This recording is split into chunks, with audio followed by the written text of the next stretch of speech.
Alors, bonjour à chacun, bonjour à tous.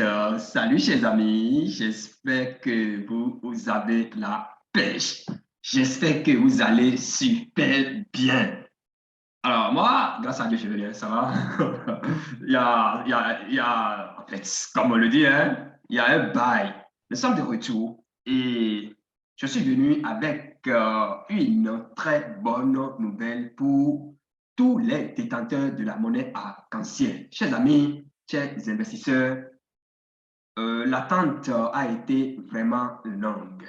Mais la main sur le cœur, je peux assurer les uns et les autres que le calvaire ne va plus tarder à disparaître. C'est-à-dire que les uns et les autres pourraient, en fin de compte, progressivement commencer par trader leur, la monnaie de tous les jours, ou bien le DAN, si vous voulez. Chers amis, chers investisseurs, membres de la communauté Safe Zone, une fois encore, je tiens à vous dire merci. Merci pour l'attente malgré tout. Merci de n'avoir pas bradé vos jetons. Ceux qui l'ont fait, déjà, c'est le moment encore de remplir leur portefeuille. Vous savez, en entrepreneuriat, je l'ai dit l'année passée, en début de l'année 2021, je l'ai dit, non, le 1er juillet 2020, je l'ai dit que hier, tel que ça évolue, franchement, si les données ne changeaient pas, que moi, j'allais quitter la safe zone. Et vous l'auriez constaté pendant tout le temps, c'est-à-dire 2020 jusqu'à l'arrivée de cette nouvelle mandature, j'ai été silencieux, tout simplement parce que j'ai amené beaucoup de personnes dans ce système, dans ce réseau. Mais finalement, franchement, les promesses sur promesses, ça ne marchait pas du tout. Et qu'est-ce qu'il faut faire? Qu'est-ce qu'il faut faire dans ces conditions? On peut commettre des erreurs par omission, mais quand on le fait par action, ça devient criminel. Donc, moi, je ne suis pas criminel. C'est pourquoi j'ai mis une croix sur la vente, la formation, sur la safe zone, etc., etc. Depuis bientôt un an, un silence plat a été observé surtout dans le monde francophone, dans l'espace francophone, je veux dire. Simplement parce que, en fait, les gens ne visent pas l'intérêt général en réalité. C'est de ça qu'il s'agit. Chers amis, chers investisseurs, si je dis que j'ai une bonne nouvelle pour vous, c'est qu'effectivement, j'ai une bonne nouvelle pour vous. Vous devez rester jusqu'à la fin donc, de ce tutoriel ou bien de cette vidéo pour découvrir tout ce que vous devriez savoir. Alors, nous allons donc progressivement démarrer par la prise de fonction, c'est-à-dire l'entrée en fonction de la nouvelle équipe. L'entrée en fonction de la nouvelle équipe. Et là, on était en 2021, donc l'année passée. Et lorsque la nouvelle équipe a pris les rênes, comment on appelle, a pris la direction, lorsque la nouvelle équipe a pris la direction de la maison Safe Zone, alors un diagnostic a été fait. Chers amis, suivons attentivement ensemble.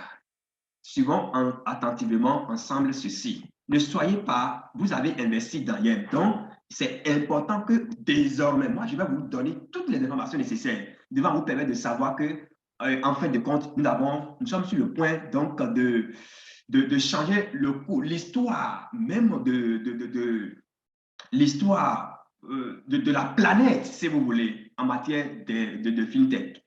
Chers amis, chers détenteurs de YEM, en tant que vice-président de la fondation YEM, ça c'est Dan qui dit ça, j'ai le plaisir de vous informer des activités récentes de notre conseil d'administration international BIT, ainsi que de vous présenter quelques mises à jour majeures pour le YEM en tant que monnaie numérique de premier plan. Commençons par les activités récentes.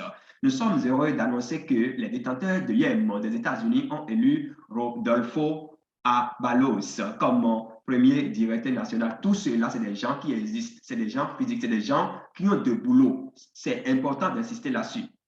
Alors, donc, comme premier directeur national officiel pour les États-Unis d'Amérique, il a reçu 100% de tous les votes, ce qui est à coup sûr un début parfait pour lui. Félicitations, Rodolfo, de toute la bid. Alors, étape par étape, nous organiserons d'autres élections nationales. Donc, alors, il faut que vous, etc.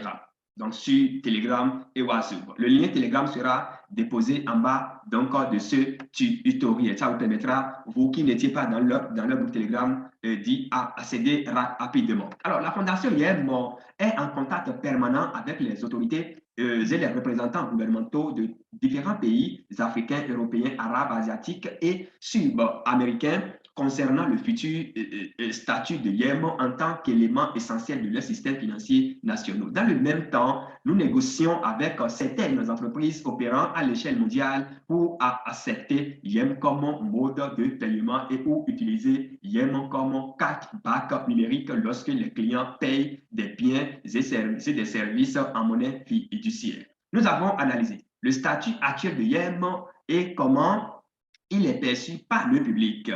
Il faut admettre que l'industrie mondiale de la blockchain et de la cryptographie s'est très bien développée depuis 2017, même si elle est encore dominée par des pièces et des jetons hautement spéculatifs avec un manque de contrôle et de transparence.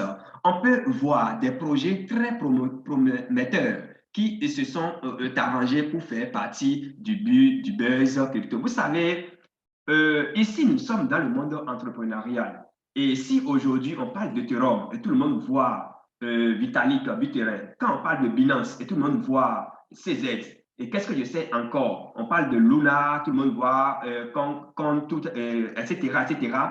C'est que ça doit en fait, nous devons commencer par réfléchir autrement sur le YEM. Nous sommes dans le monde entrepreneurial.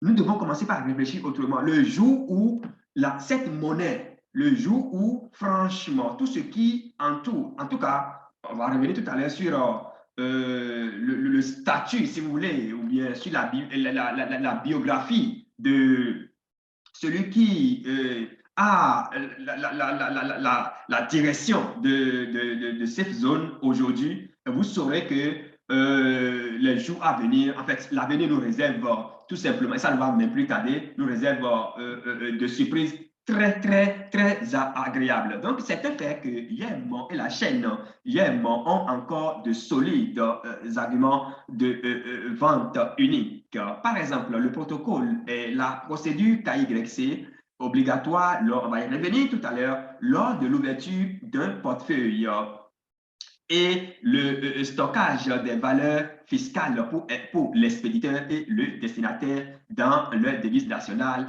à chaque transaction. YEM a été la première monnaie numérique. Alors, cette aventure qui vient de démarrer, chaque membre de la communauté sera aidé, je dis bien, sera aidé à accomplir toutes les procédures bancaires, tout ce qu'il faut pour être prêt, Et lorsque, alors, le son va retentir, on va commencer tout simplement par, en fait, on va commencer par faire usage de nos millions qui sont dans nos portefeuilles, pourquoi pas. Alors, donc, chers amis, on va continuer. YEM a été donc la première monnaie numérique utilisée pour les contrats immobiliers, pour le capital passif, pour les contrats intelligents et pour une fiducie de consommation municipale en Allemagne. On va revenir sur le cas d'Allemagne dans un autre tutoriel, soyez rassurés. C'est le moment donc idéal pour attirer l'attention du public sur le YEM et ses avantages donc, pour un maximum de succès, nous devons présenter YEM d'une manière qui permet à tous des représentants gouvernementaux, aux experts en cryptographie, aux consommateurs moyens, de comprendre comment YEM répond parfaitement à leurs besoins.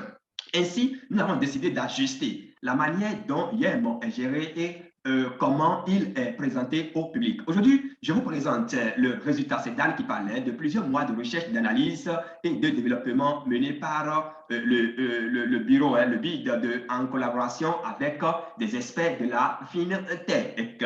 Alors, de la blockchain et de la banque. Nous aurons des sondages mis, tout ça, ça a été déjà fait, mis en place pour les différents sujets afin que chaque détenteur de YEM ait une voix. Donc, c'est comme si nous sommes dans une DAO. Vous voyez, c'est comme si nous sommes dans une DAO, Decentralized Autonomous Organization. Vous voyez, donc, on donne la voix, on donne la possibilité à chaque membre de s'exprimer. C'est important. Et ici, les différents canaux par lesquels YEM communique, nous avons ou bien les différents canaux par lesquels YEM est représenté. Nous avons YEM Currency, donc la monnaie même, YEM Chain, donc la blockchain, YEM Exchange, l'échangeur, Wallet, le portefeuille, et enfin, YEM Foundation. On va parler de la fondation CZ, on va parler de la fondation Ethereum, on va parler de fondation, etc. etc.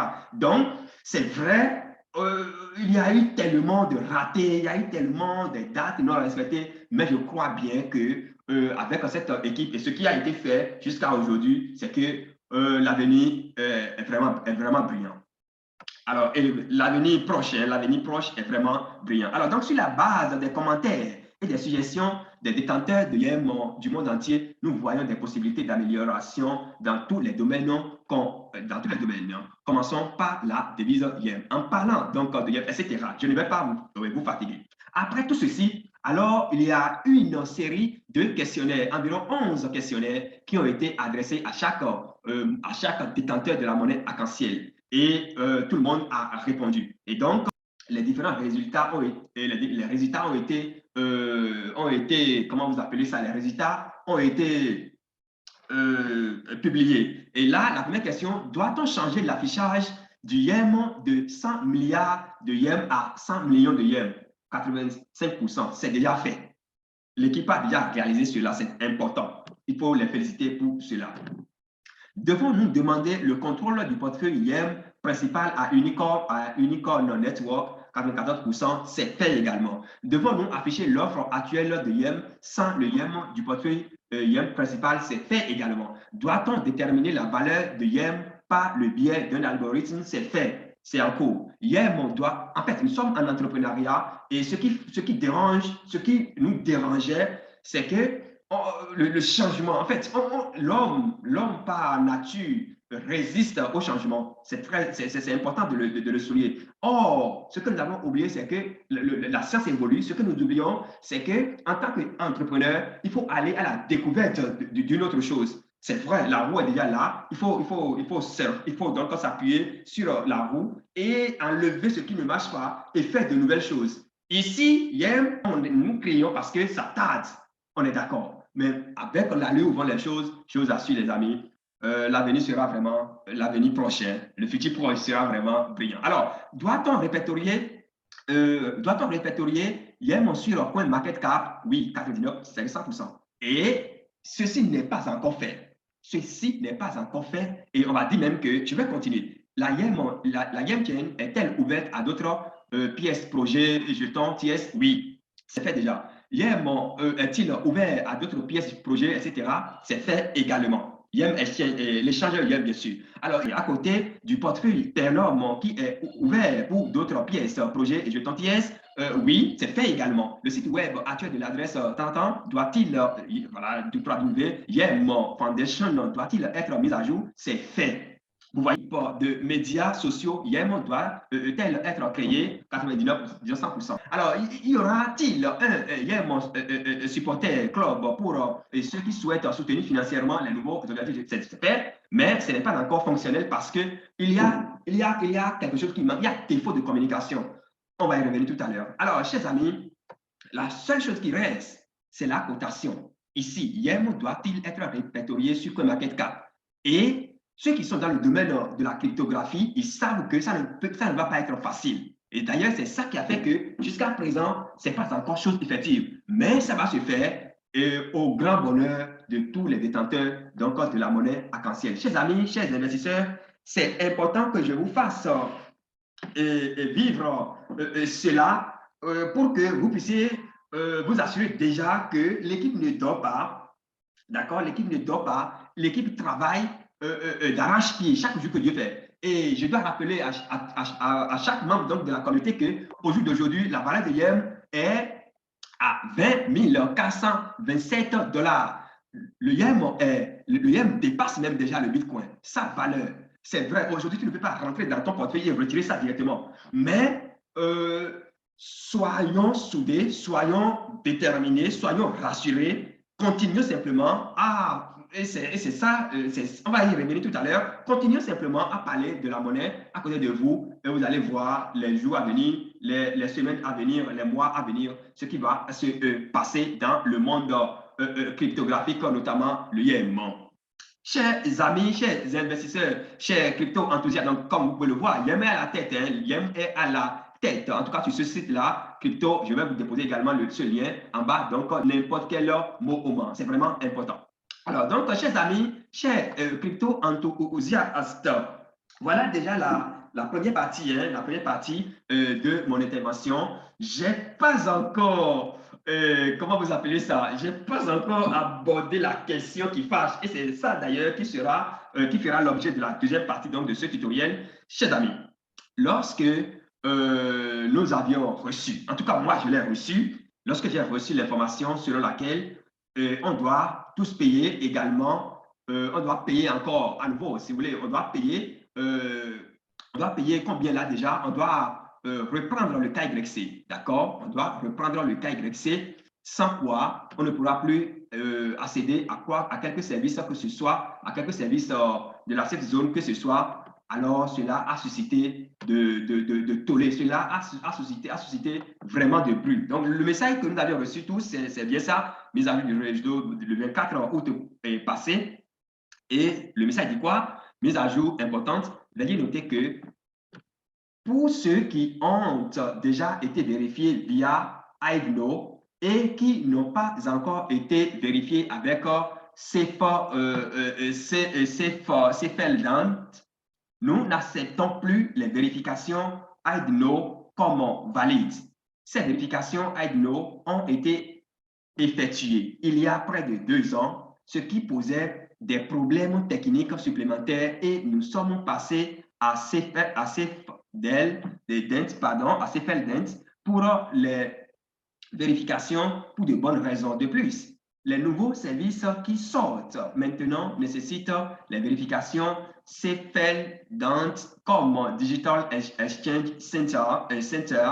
Donc, si vous souhaitez utiliser ces services, vous devez de toute façon être vérifié avec CFELDANT.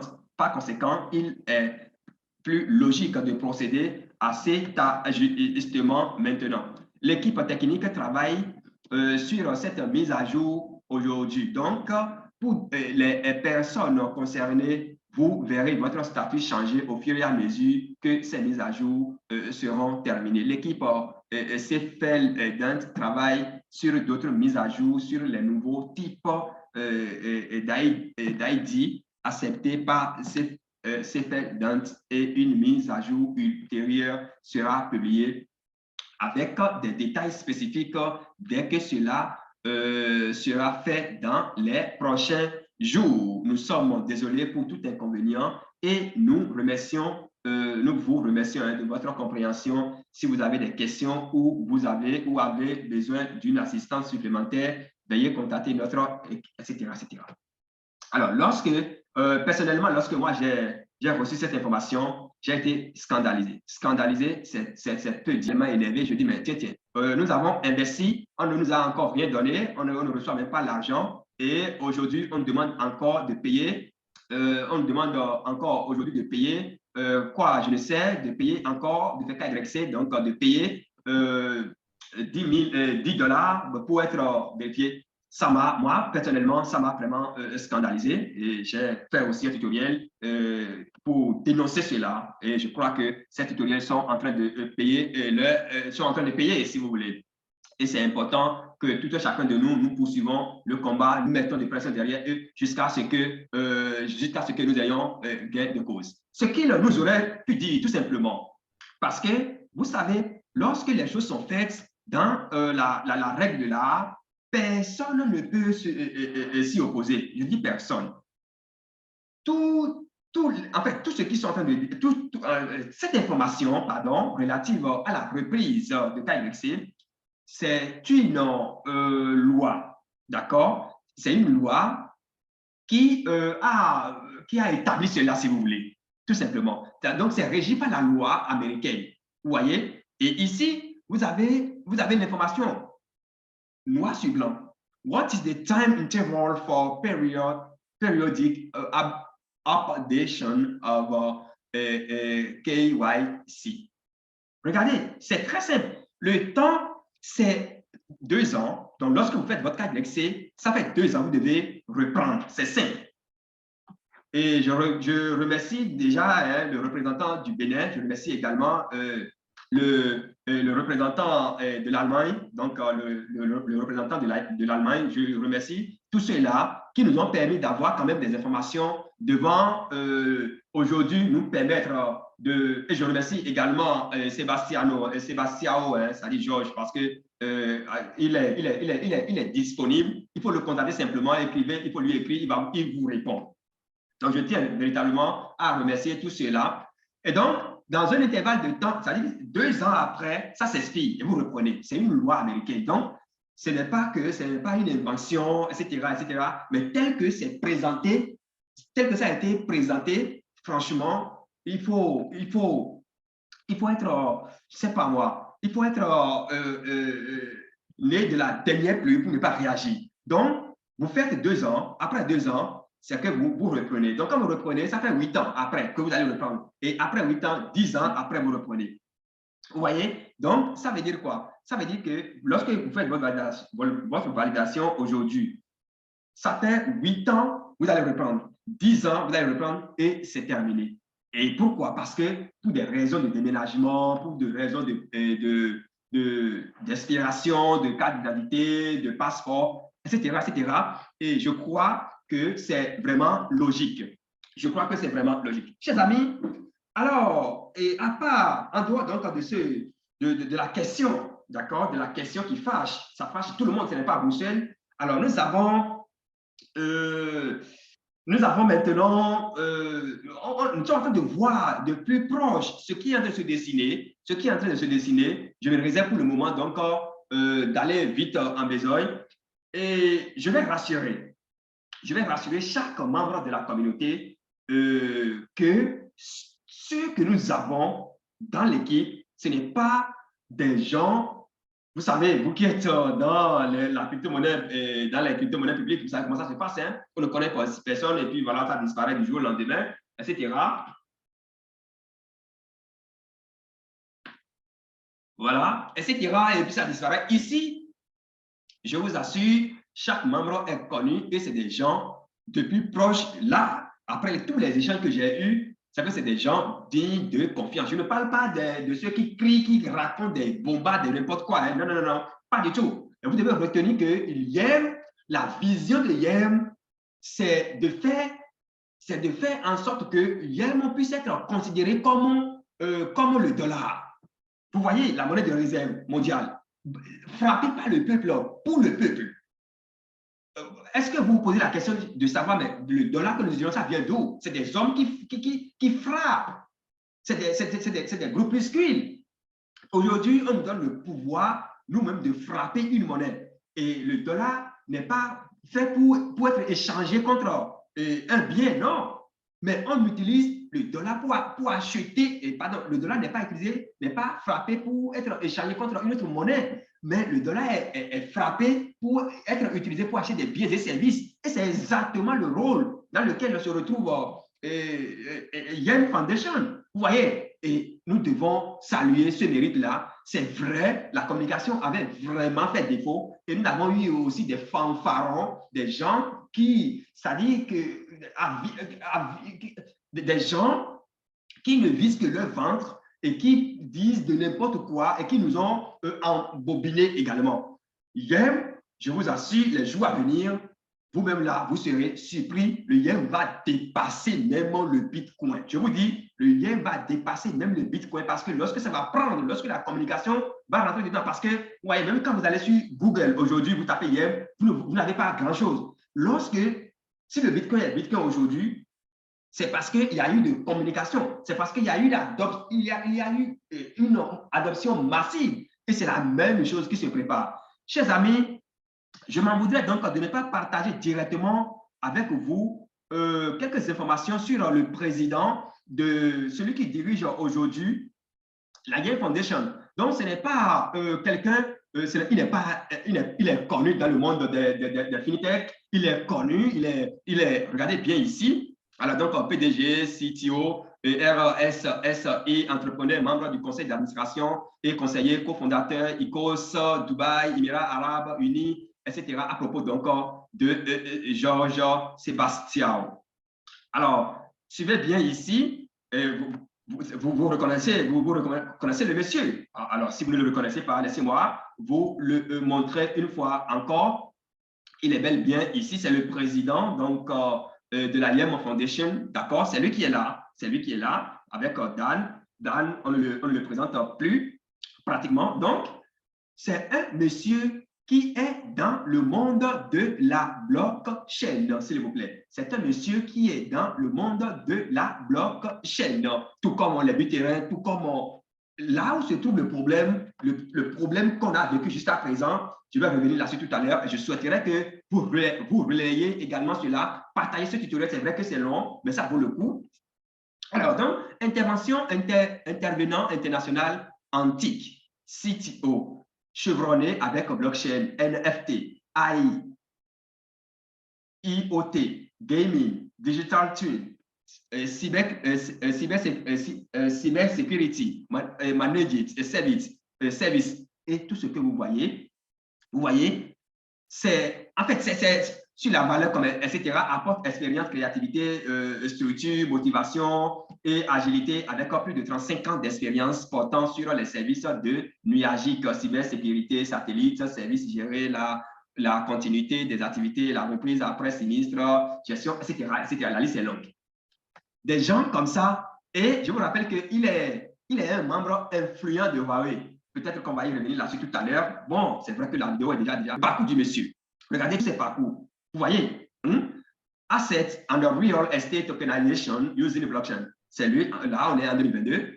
Ici, betting on Bitcoin. Regardez tout son parcours. Donc, c'est un monsieur qui a, comment vous appelez ça? Pour cette zone, je vous assure, une grande ambition pour cette zone et nous avons le devoir donc de ceux qui ne possèdent pas encore d'important, des informations seront déposées en bas pour permettre ça. C'est extrêmement important. Alors, chers amis, chers membres de la Safe Zone, vous savez, ce qui ne marche pas, ce qui n'a pas marché, ce qui constitue le problème de la Safe Zone depuis longtemps, c'est le problème de la communication. La communication a tellement manqué au point où, c'est-à-dire, on ne croit pratiquement plus à rien. Communication. À partir de maintenant, toi et moi, nous devons donc nous lancer, informer ceux de notre environnement. Cette vidéo, partagez aux gens, asseyez-vous, suivez. Ça va sûrement changer quelque chose dans la cervelle. Les gens communiquent mal autour du projet. Les gens ne disent pas ce que le projet, en fait, c'est très dommage pour donc la maison Safe Zone, pour le YEM, etc. Qu'est-ce que je sais encore? Chers amis, je m'en voudrais de ne pas vous dire que juste dans la journée, par la grâce de Dieu, vous aurez un tutoriel qui va vous permettre d'avoir un YEM chaque jour, si vous avez la détermination. Un tutoriel chaque jour. Je rappelle au passage plus de 20 000 dollars. 20 000 dollars. Et donc, je vous enverrai un tutoriel, un YEM chaque jour. C'est vraiment génial. Et ces YEM, vous pouvez les utiliser pour acheter n'importe quel produit et service en ligne. C'est très, très important. Chers amis, voilà tout ce que je tiens à partager avec vous. Et espérant que vous allez jouer votre partition pour que, enfin, l'IM puisse aller sur la Lune. Chers amis, c'était votre humble serviteur, Nyoyo. On garde le contact pour le sommet. À très vite.